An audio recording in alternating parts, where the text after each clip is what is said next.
Bienvenue dans Pratique ton français avec des histoires. Es-tu prêt à pratiquer ton français et à devenir plus fluide? Commençons.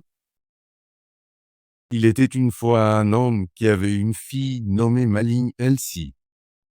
Quand elle grandit, son père dit : « Il faut lui trouver un mari. » La mère acquiesça. Oui, si seulement quelqu'un voulait bien l'épouser.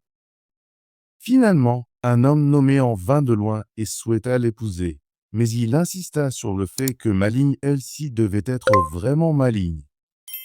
Le père répondit : « Oh, elle a beaucoup de bon sens. » La mère ajouta : « Oh, elle peut même voir le vent arriver dans la rue et entendre les mouches tousser. » On répliqua : « Si elle n'est pas vraiment maligne, je ne l'épouserai pas. » Au dîner, après avoir mangé, la mère dit : « Elsie, va au cellier et apporte de la bière. » Maligne Elsie prit la cruche accrochée au mur, se rendit au cellier en frappant le couvercle de la cruche pour passer le temps. Une fois en bas, elle prit une chaise et la plaça devant le fût pour ne pas avoir à se pencher et se faire mal au dos. Elle posa la cruche devant elle et ouvrit le robinet. Pendant que la bière coulait, elle regardait autour d'elle et, après avoir cherché un peu, elle remarqua une pioche accrochée au-dessus d'elle que les ouvriers avaient accidentellement laissée là. Maligne Elsie commença à pleurer et dit : « Si j'épousant et que nous avons un enfant, et qu'il grandit et vient ici pour chercher de la bière, la pioche pourrait tomber sur sa tête et le tuer. » Elle pleura bruyamment à cause de la malchance qu'elle voyait venir. Pendant ce temps, les gens à l'étage attendaient leur boisson, mais maligne Elsie ne revenait pas. La mère dit alors à la servante : « Descends au cellier et vois où est Elsie. » La bonne descendit et trouva Elsie assise près du fût, pleurant à chaudes larmes. « Elsie, pourquoi pleures-tu ? » demanda la servante. « Oh, répondit Elsie, n'ai-je pas de raison de pleurer ? Si j'épousant et que nous avons un enfant, et qu'il grandit et doit venir chercher de la bière ici, la pioche pourrait tomber sur sa tête et le tuer. » La servante répondit : « Quelle maligne Elsie nous avons !» et s'assit à côté d'elle, commençant à pleurer aussi.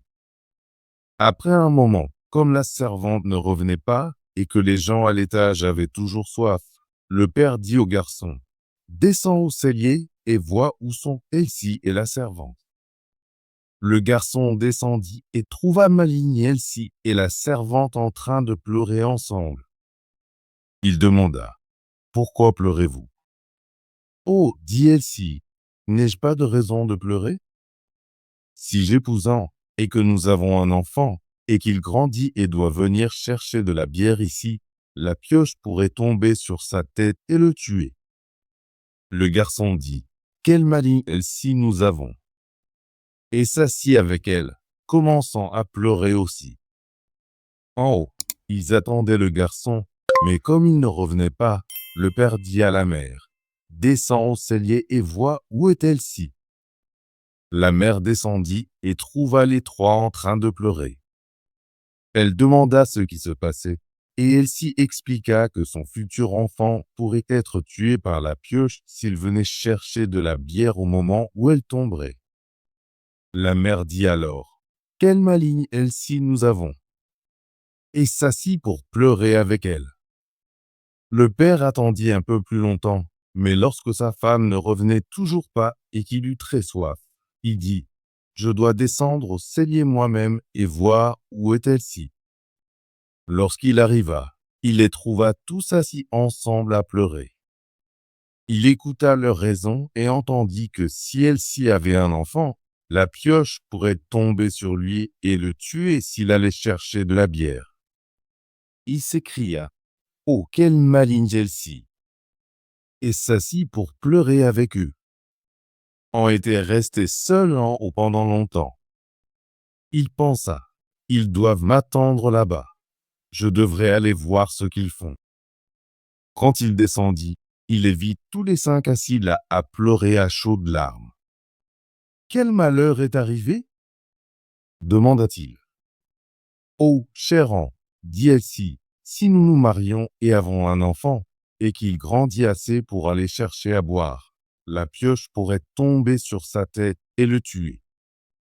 Alors, n'avons-nous pas de raison de pleurer? Eh bien, dit An, si c'est tout ce que vous devez comprendre dans ma maison, alors je vais t'épouser. Et il lui prit la main, la remonta, et l'épousa. Après un certain temps de mariage, on dit, femme, je vais sortir travailler et gagner de l'argent pour nous. S'il te plaît, va dans le champ et coupe le maïs pour que nous puissions avoir du pain. Oui, cher An, je vais faire ça, répondit-elle. Après son départ, elle se prépara une délicieuse soupe et l'emporta avec elle dans le champ. Une fois sur place, elle se dit, que devrais-je faire en premier? Devrais-je couper le maïs ou manger d'abord? Oh, je vais manger d'abord. Elle but sa soupe, et quand elle fut pleine, elle réfléchit à nouveau. Que devrais-je faire? Devrais-je couper le maïs d'abord ou dormir d'abord? Je vais dormir d'abord. Elle s'allongea donc dans le maïs et s'endormit. On était rentré depuis longtemps, mais Elsie ne revenait pas. Il pensa, quelle maligne Elsie j'ai. Elle est si travailleuse qu'elle n'est même pas rentrée pour manger. Mais quand le soir tomba et qu'elle ne s'était toujours pas montrée, on alla vérifier combien elle avait coupé, mais il ne vit rien de coupé et la trouva endormie dans le maïs. Il rentra rapidement chez lui, prit un piège à oiseaux avec de petites clochettes et l'accrocha autour d'elle pendant qu'elle continuait à dormir. Puis il rentra chez lui, ferma la porte et s'assit pour travailler. Finalement, il fit nuit et maligne Elsie se réveilla. Quand elle se leva, elle entendit des tintements autour d'elle, et les clochettes résonnaient à chaque pas qu'elle faisait. Cela l'effraya, et elle commença à douter si elle était vraiment maligne Elsie ou non. Elle dit, « Est-ce que c'est moi, ou ce n'est pas moi ?» Mais elle ne savait pas comment répondre à cette question, alors elle resta là, confuse. Enfin, elle décida. Je vais rentrer chez moi et demander si c'est moi ou pas. Ils le sauront sûrement. Elle courut vers sa maison, mais la porte était fermée. Elle frappa à la fenêtre et appela. « Oh, est-ce qu'Elsie est à l'intérieur ?» « Oui, répondit An. Elle est à l'intérieur. » Cela l'effraya encore plus, et elle dit. « Oh non !» Alors ce n'est pas moi, et elle alla vers une autre porte. Mais quand les gens entendirent le tintement des clochettes, ils n'ouvrirent pas la porte, et elle ne put entrer nulle part. Alors elle sortit du village, et personne ne l'a vue depuis. Bravo! Veux-tu pratiquer ton français et devenir plus flux? Abonne-toi et active la cloche de notification pour ne rater aucune de nos histoires gratuites en français. À bientôt dans la prochaine vidéo.